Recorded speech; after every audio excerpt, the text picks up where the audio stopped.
유삼영 동작을 지역위원장 나와 계십니다. 어서 오십시오. 안녕하세요. 유삼영입니다. 예. 아유, 총경이면 뭐 경찰에서 되게 높은 거 아니에요? 경찰서장입니다. 그죠? 아유, 높은 거죠. 그 경찰에 오래 계셨죠? 예, 35년 했습니다. 이야, 35년 동안 경찰에 있으셨으니까 요새 이게 돌아가는 거 보면 좀 답답하시겠네요. 깝깝합니다. 예. 그 지금 어떻게 보셨어요? 그 공수처의 체포영장 집행 시도였죠. 그 당시에는 왜 그런지 몰랐는데 나중에 인터뷰를 통해서 확인을 해보니까 준비 안 된 상태로 갔습니다. 보니까 정문에서 차단될 가능성을 생각을 해서. 근데 본인들은 굉장히 자신 있다고 생각했던 모양이던데요? 아닌가요? 아니고 제가 이제 여러 군데 이야기를 팩트를 들은 이야기를 조합해 보면 이 정문에서 막혀서 정문을 통과 못할 것이라는 생각으로 소수의 인연으로 가서 정문에서 한번 퍼포먼스를 하겠다는 그런 생각이었는데 본인들 의도하고는 달리 문이 열린 겁니다. 열려서 맞닥뜨려서 1차, 2차를 통과하고 3차에 가보니까 이제 준비된 인원보다는 상대 인원이 많아서 놀랬고 개인 화기도 눈에 보이니까 이제 조금 질린 것 같은 그런 생각이에요. 준비가 덜 된 상태로 간 것 같습니다. 그리고 또 뭐 보니까 그 공수처에서 보니까 뭐 어제였었나요? 요새는 매일매일 일이 터져가지고 어젠지 그저께인지 잘 모르겠는데 어제였을 겁니다. 아마 저 경찰에 체포 영장 집행만 좀 맡기겠다 뭐 이런 식으로. 저녁이었죠. 어제죠. 그제 저녁이었고. 그제인가요? 네. 그랬더니 또 경찰이 그거 말이 안 된다. 그 법적으로 검토했더니 안 된다. 그것 어떻게 보셨어요? 그게 처음 제가 다른 방송에서 있는데 그런 이제 속보가 떠서 잘 됐다고 생각을 했는데 그때는 일단 의지가 약한 공수처가 이제 집행을 경찰한테 위임했기 때문에 실제 집행만 놓고 보면 집행력이 강한 경찰이 책임을 지고 하는 게 집행력은 높은데 이 법적으로 이제 문제 있는 행위를 해놓으면 저쪽 윤석열 측에서 분명히 그걸 딴지를 걸어갖고는 문제를 삼아서 뒤집게 할 가능성이 많기 때문에 안 된다. 왜냐하면 이 지금 영장을 청구해서 받은 영장의 집행 주체는 공수처입니다. 그런데 공수처에서 관여를 하지 않고 그걸 오롯이 경찰의 집행을 의뢰한다는 것은 법원에 이제 허가를 받은 거죠. 법원에서 우리가 영장을 집행해서 피의자 윤석열을 확보하겠습니다. 체포하겠습니다 하는 허가장을 받았는데 다른 행위를 하는 거죠. 공수처가 그 영장 집행을 하는데 경찰이 협조하는 형식이 문제가 없는데 공수처는 빠져버리고 경찰이 집행해버리면 원래 영장의 집행 주체하고 실제 영장 집행한 주체가 달라지면 법적으로 하자 있는 행위가 되고 그런 하자 있는 행위는 체포 행위가 위법한 절차가 되고 위법한 절차는 증거 능력이 없어지고 여러 가지 문제가 생기는 거죠. 아니 근데 경찰 입장에서 볼 때 좀 기분 나쁠 것 같은 게 그 당신들이 그 체포하면 수사는 우리가 할게 이거 아니었어요 결국은. 맞습니다. 이러면 경찰은 지금 확실하게 2020년인가요? 그때부터 완전히 독립된 기구로 됐는데 수사권의 주체죠. 그렇죠. 그런데 네 체포만 해주면 수사는 우리가 할게. 이거는 사실 경찰의 입장에서 볼 때는 절대로 받아들일 수 없는 얘기 아닌가 이런 생각이 들었어요. 예, 그런데 그게 나라를 위하고 이제 국민을 안정시키기 위해서는 경찰이 험한 일을 마다할 수 있는데 그 형식이 말이죠. 그 형식이 검사가 우리 경찰을 지휘한다는 그런 형식이 이제 우리가 용납을 못하는 거죠. 왜냐하면 경찰은 수사권 구조 조정으로 지휘를 받는 예속 상태에서 벗어나서 독자적인 수사 주체인데 이번에 최초로 선례를 만들어버리면 이제 법적으로도 문제지만 경찰의 자존심이나 앞으로 이게 선례가 돼서 검사들이 경찰을 다시 영장을 핑계로 영장 집행 지휘를 한단 말이죠. 경찰이 제일 싫어하는 말이 검사가 우리 경찰을 지휘하는 겁니다. 이 형식에도 문제가 많은 거예요. 자, 근데 2차 이제 저걸 들어갈 거 아닙니까? 그죠? 들어가야죠. 근데 2차 때는 공조본이라는 테두리 내에서 그러니까 공수처와 국가수사본부가 합동으로 한다 이렇게 봐야 되는 거겠죠. 그렇습니다. 그렇죠? 대등한 수사 주체로서 그렇죠? 협조하는 거죠. 그런데 지난번에는 협조 체계가 잘 안 돼가지고 실패한 건가요? 지난번에 현장 상황을 이제 얼핏 보이는 게 현장에서 경호처장이 지휘해서 경호처가 집단적으로 이 체포영장 집행을 방해를 하기 때문에 현장에서 경호처장을 체포할 필요성을 가지고 이렇게 의견을 개진했는데 이제 무시를 당했죠. 이제 주체가 그 영장의 집행 주체가 공수처다는 이유로 이렇게 우리의 경찰의 의사가 존중되지 못한 겁니다. 사실 공조본이라고 하는 게 우리는 말로는 이제 말로는 공조본 해서 공조수사본부인데 이게 실체가 그렇게 견고하게 구성이 되어 있는 그런 게 아닙니다. 그냥 협의기관 비슷하면서 이름만 이제 공조본 이렇게 돼 있는 거고 그 기구가 통합이 되고 함께 일을 하고 이렇게 시스템이 이렇게 뭡니까 이렇게 단단하게 돼 있는 그런 구조는 아닌 것 같아요. 유기적으로 서로 맞물려 가지고 잘 돌아가는 구조가 아니다 이 말씀이시죠. 각자가 있으면서 필요하면 이제 협의할 때 이제 협의하는 협의체 이름을 공조본이라고 부를 뿐이지 국민들이 생각하는 그런 튼튼한 본부가 아닌 게죠. 어쨌든 공수처가 지금 상당히 비난을 많이 받고 있고 제가 개인적으로 봐도 비난을 받을 수밖에 없는 상황이다라고 생각이 드는데 그 뭐 2차에 뭐 의지는 많더라고요. 근데 중요한 거는 의지는 알겠는데 이 능력이 되느냐. 이 능력이라는 건 사실 경험에서 유래되는 부분도 있거든요. 근데 이 경험도 제가 볼 때는 없는 것 같아요. 그래서 좀 상당히 좀 답답하다 이렇게 느끼는 분들이 있는데 그래서 이번엔 어떻게 성공할 거라고 보세요? 이제 공수처에서도 이제 욕을 하도 많이 먹어서 권한을 이렇게 하고 책임을 피하려는 그런 행동, 그다음 권한이 자기한테 있음을 주장을 해서 전문적인 그리고 경험이 있고 능력이 있는 그 경찰의 의사를 조금 무시를 했었는데 지금은 코너에 몰려 있기 때문에 이 경찰의 집행력에 의존할 수밖에 없는 상황에서 경찰의 상당한 권한과 의견 존중을 할 거라고 보고 지금 경찰도 마찬가지로 저는 경찰에 대해서는 이번에 이 내란 사건에 경찰 수뇌부들이 연루되어 있기 때문에 이 경찰이란 조직이 국가와 국민의 큰 죄를 지었다. 그런데 전 국민이 염원하고 있는 윤석열 내란 수괴를 체포하는 일을 경찰이 잘 하기만 하면 그 죄가 어느 정도 탕감이 좀 안 되겠느냐. 그 죽기 살기라는 마음으로 그렇게 이 윤석열 체포에 전념을 해야 되기 때문에 이 모든 가용할 수 있는 수단과 인원을 다 동원할 것 같습니다. 예를 들면요.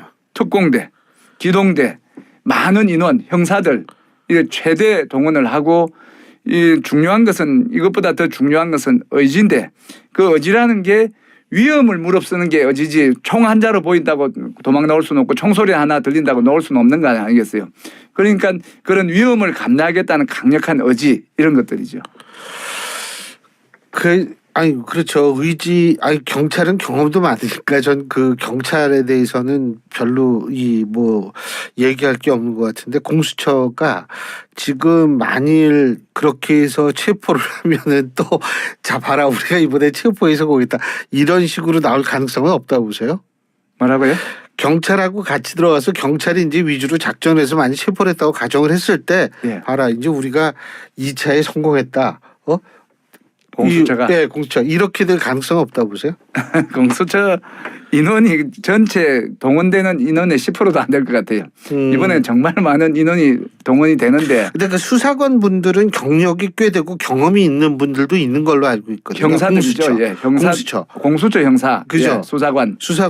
근데 이제 윗선이 그렇게 경험이 없는 것 같더라고요. 윗선도 경험이 없고 우리 박안정 검사 이야기를 의원님 이야기 들어보면 그 공수처 인원의 상당 부분이 그런 경력이 크게 많지는 않은 걸로 그렇게 통계가 나와 있는 걸로 알고 있습니다. 근데 그게 그래서 가능하다. 근데 지금 그 대통령 관저 거기에다 막 이 철조망도 둘러치고 막 이랬던 모양이더라고요. 차벽을 치고 철조망을 친다는 이야기는 불안하다는 의사표시죠. 자신감이 없다는 뜻입니다. 그렇게 강하게 철조망을 필요 없이 과하게 치고 그 차를 4대 5대를 현관 정문에 갖다 받고 하는 거는 그거는 이제 불안함의 표현입니다. 그렇기 때문에 그런 불안한 상태에 있는 그리고 이 여론의 지금 압박에 코너에 몰려 있기 때문에 법적으로 우위고 여론에 우위고 인원에서 우위고 거기다 의지만 조금 강하다 하면 이 집행에는 어려움이 이때 뭐 실패할 가능성은 적습니다. 경호처 끝까지 막지 않을까요? 경호처라고 크게 보면 경호처지만 경호처의 핵심 처장, 차장, 그다음 본부장, 뭐 가족부장 하는 극소수의 이 사람들이 윤석열하고 운명 공동체이기 때문에 저는 상황을 이래 봐요. 공수처 전체가 막은 게 아니고 그 지금 있는 지휘부 몇 사람이 뒤에서 6.25 사변 때 후퇴하는 우리 병사들 총쏘듯이 그렇게 앞으로 밀어서 밀린 거지 경호처가 적극적인 의지를 가지고 막은 건 아닙니다. 경호처의 한 1%도 안 되는 극소수의 이 지금 윤석열 추종자들이 막은 거예요. 그래서 그걸 지금 체포작전에서는 그 현장에서 지휘하는 경호처의 간부 몇 사람만 체포한다면 큰 저항은 더 이상 없을 거라고. 근데 일단은 이렇게 그 체포 영장에 대해서 저항을 하면 그게 특수 공무집행 방해다. 뭐 네. 이런 그리고 지금 그 경호처장이 경찰이 3번째 소환 요구를 한 모양인데 네. 응하지 않으면 체포 영장 발부도 가능하겠죠. 공수처장뿐만이 그 아니고 지금 입건돼 있는 4사람이 다 대상입니다. 근데 이제 그 공수처가 아니라 경호처. 이 경호처 측은 공수처의 그 영장 집행에 대해서 불법 공무집행이다 지금 이러고 있잖아요. 일방적인 주장입니다. 아무도 동조하지 않고 일방적으로 하는 이야기니까 귀담아 들을 필요는 없습니다. 그리고 또 한 가지는 뭐냐면 제가 좀 궁금한 게 하나 있는 게 이게 공수처가 하도 말들이 많으니까 그냥 그리고 이게 좀 능력에 관해서도 의구심을 갖는 사람들이 많으니까 그 공수처가 좀 이렇게 좀 경찰한테 그 이관을 하면 어떠느냐. 아니 국민의힘에서도 그런 목소리가 나는데 어떻게 보세요? 아예 전체적으로. 지금 이제 절차가 진행되는 논란이 있는 와중에서 그 공조본이라고 이제 이렇게 협조를 하는 상황에서 우리가 이제 세게 주장을 해버리면 협조 체계가 깨지기 때문에 그래서 지금 자제하고 있는 상황인데 그 공수처에서 스스로 준다 하면 화합된 상태에서 준다 하면 경찰은 받아서 충분히 할 용의가 있고 그렇게 하는 게 이상적인데 지금 상태에서 서로가 이제 주장을 해버리면 협조 체제가 깨져 버리고 그럼 전체 일이 그르치기 때문에 이 요구를 자제하는 거죠. 제2첨 요구를 자제하는 겁니다. 뭐 전문가로서 사실 전문가시죠. 뭐 30년 넘게 경찰에 30년 계셨으니까. 대부분을 또 수사 형사를 했습니다. 수사 형사를 계셨으니까. 그러면은 이 공수처를 어떻게 하면 좀 능력 있는 공수처를 바꿀 수가 있을까요? 어떻게 보세요? 경찰이 공수처의 능력을 바꿀 수는 없고 경찰은 이제 협조를 해서 공수처가 이제 수사의 주체로서 그 영장 집행의 주체다 하면 이 협조를 하는데 공수처는 그런 경험이 없기 때문에 경험 많은 경찰한테 사실상 현장에서의 상황에 대한 통제권을 다 주고 결정권을 이렇게 위임을 해야 됩니다. 형식적으로는 공수처가 지휘하는 것처럼 지휘가 아닌 공수처가 우리하고 같이 있는 것처럼 보이지만 중요한 결정, 어려운 결정은 경찰이 하게 해야 되죠. 그렇게 하면 됩니다. 그런데 능력이 없고 경험이 없는 사람이 결정 권한이 있다는 이유로 쥐고 흔들어 버리니까 지난번처럼 일이 안 된 거예요. 그게요. 자기가 더군다나 조금 경험이 좀 밀리고 이렇다고 생각하면 더 세게 나갈 수도 있어요. 예. 아시잖아요. 근데 지금 공수처장이 그런 얘기를 했대요. 윤석열 대통령 체포에서 차량 진입이 계획대로 안 돼서 퇴로가 막힐 염려가 있었다. 어떻게 보십니까? 그래서 그 지금 인원이 많이 필요한데 그 지금 인원은 제일 지금 제가 염려하는 거는 그 경호처의 저항보다는 밖에 있는 지지자들의 저항이 더 이제 컨트롤하기 어려운 상황입니다. 그게 더 크기 때문에 투입되는 인원의 반은 현장 상황을 시위대나 지지자들 양쪽 지지자들 통제하는데 상당 지난번에 2,700명이 가 있었어요. 그 정도 인원은 가 있어야 되고 기동대죠. 기동되고 그 기동대나 정경대나 형사들로 해갖고 또 1,000단위 이상의 사람들이 가야 되는데 들어가면서 테러를 걱정한다 하면 들어가면서 확보된 공간을 우리가 확보를 해야지 지나쳐버리면 다시 테러가 막히지 않습니까? 그러니까 우리가 장악을 한 데는 이렇게 초병을 세우고 경계를 세워서 이렇게 확보된 공간을 이렇게 장악을 해갖고 안전을 확보한 상태로 착착착 들어가는 겁니다. 그리고 그 차가 없으면 못 들어가겠다 하면 그 이제 농성을 하는 경호처 입장에서도 차량이 진입 안 되도록 지난번처럼 가로로 한 대, 세로로 세 대, 다시 가로로 한 대에서 철문을 막을 거예요. 그러면 차량은 크레인을 하든지 뭘 하든지 드러내서 안전한도 갖다 놓고 퇴로를 정확하게 확보해 가면서 차곡차곡 들어가야 되기 때문에 우리가 지금 들어가는 인원이 그 안에 있는 한 200~300명 인원보다는 10배 이상이 많아야지 안전하게 진압이 되는 거예요. 혹시 말해요. 이 무력 충돌 같은 거 일어나면 굉장히 그런 거 걱정하시는 분들이 많더라고요. 어떻게 보세요? 국가 기관끼리 충돌인데. 이 무력 그러니까 그게 뭔가 하면 이제 눈치 보는 겁니다. 예. 눈치 보는 사람이 지는 거죠. 치킨 게임이라고 아시죠? 예. 그런 겁니다. 지금 이 상태가 창과 방패의 논리예요. 우리 세상에서 가장 단단한 창과 단단한 방패가 부딪히면 누가 이길 것 같습니까? 의지가 강한 사람이 이기는 거죠. 집행 의지가 강한 사람이. 여기서 눈치를 보면 이미 진 겁니다. 예. 그러니까 계속 지금 염려하는 건 눈치 보는 상황이죠. 공수처가 지금 겁에 질려 있고 공수처에 한 4명 정도는 결사항쟁이지만 나머지는 이미 그 경호처. 예. 이미 이제 비켜줄 준비를 하고 있는데 이쪽에서 눈치를 보니까 지난번 그 현장 상황을 기억하시는가 모르지만 그 사람들이 묘사할 때 뭐라 했는가 하면 팔짱을 꼈어요. 예. 뒤돌아섰습니다. 이름을 가리고. 그게 뭔가 하면 팔짱을 낀다는 거는 공격을 안 하겠다는 겁니다. 아하. 이게 팔을 이래 하다가 혹시라도 부딪혀서 공격했다는 오해를 안 받겠다는 그런 취지가 이제 팔짱을 끼는 겁니다. 우리가 폭력 사태에도 그 4인간의 폭력이 있을 때도 딱 팔짱을 낀 사람을 그 폭력으로 쌍방으로 못 하거든요. 이 팔짱을 끼겠다는 이야기는 공격 의사가 없다는 그런 뜻인데도 대하고 나온 겁니다. 그거는 이미 겁을 먹은 상태에서 뭐 그 사람들 숫자만 눈에 보이는 거지 그 사람이 어떤 행동을 했는지 최정을 다 했지 않습니까? 그 사람들이 이야기를 했어요. 팔짱을 끼고 뒤로 돌았었다 하는 이야기는 절대 공격 안 한다는 뜻이에요. 공격 의사가 없다. 그만큼 경호처 직원들도 공무집행방해의 혐의가 두려운 거예요. 공무원들이니까 평생 그 해야 되는데 이것 때문에 연금이 날아가고 직장을 잃을 수는 없기 때문에 그렇죠. 지금 그 평생 아니고 지금 한 사람은 공수처장, 차장, 그다음에 경호본부장, 가족부장 하는 열성적인 한 손가락도 안 되는 한 손에 있는 손가락 숫자도 안 되는 그 사람들이 분위기를 주도하는 거예요.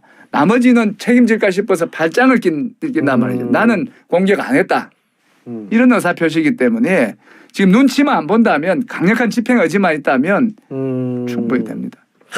그 서울시가 한남동 집회 불법 점거를 엄중 조치하겠다. 경찰의 적극 대처를 촉구한다고 하는데 어떻게 보십니까? 그거는 집행하는데 유리한 상황이죠. 그 현장을 가보면 상당히 소란스럽고 불안하고 불편하게 지금 되어 있습니다. 사람들 통행이 어렵고 그 쌍말로 막 안 좋은 그런 말투로 비속어를 써서 이렇게 하고 이래서 상당히 그 주변 그 질서가 혼잡스러운데 경찰이 체포작전 하는 데는 서울시가 협조해 주는 그런 셈이죠. 상황 그 주변을 깨끗이 해주기 때문에 제가 아까 말씀드렸다시피 체포하는 거 못지않게 어려운 게 나오는 거라고. 그렇죠. 나오는 게. 거기 지지자들도 있고 계시고 이러니까. 맞습니다. 근데 그거 어쨌든 서울시가 또 그게 사실은 그쪽 통행 저도 가끔 그쪽으로 해서 이렇게 가거든요.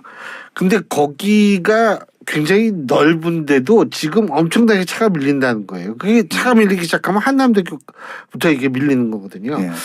그런 부분도 사실 좀 생각을 해야 될 것 같은데 그 국민의힘 의원들 거기 간 건 어떻게 보세요? 그 사람들 판단에는 윤석열 대통령직에 살아 돌아온다고 생각을 하거나 아니면 안 돌아와도 거기에서 이제 역할을 하는 것이 자기 정치 행보에 유리하다는 판단을 했죠. 그런데 일단은 윤석열이 그 대통령직에 다시 올 가능성은 국민들 대다수가 원하지도 않고 안 된다고 보고 있는 상황이기 때문에 판단이 미스일 수도 있고 그 끝까지 대통령 보수를 주창하는 대통령을 지켰다는 그런 정치적인 그 사람들 지역구가 대체적으로 보면 영남이고 예. 뭐 그래서 이 정치적으로 유불리를 따지는데 저는 난파선에 이제 성선했다. 배 깔아앉는 난파선에 성선한 그런 상태로 보죠. 참, 이 연말이 연말 같지 않고 크리스마스가 크리스마스 같지 않고 연초가 연초 같지 않은 요즘입니다. 이게 좀 어떻게 빨리 좀 뭔가 가시적인 미래가 보여야 될 텐데 오늘 말씀 여기까지 듣죠. 고맙습니다. 감사합니다. 예, 지금까지 총경 출신이시죠. 더불어민주당 동작을의 류삼영 지역위원장과 함께했습니다.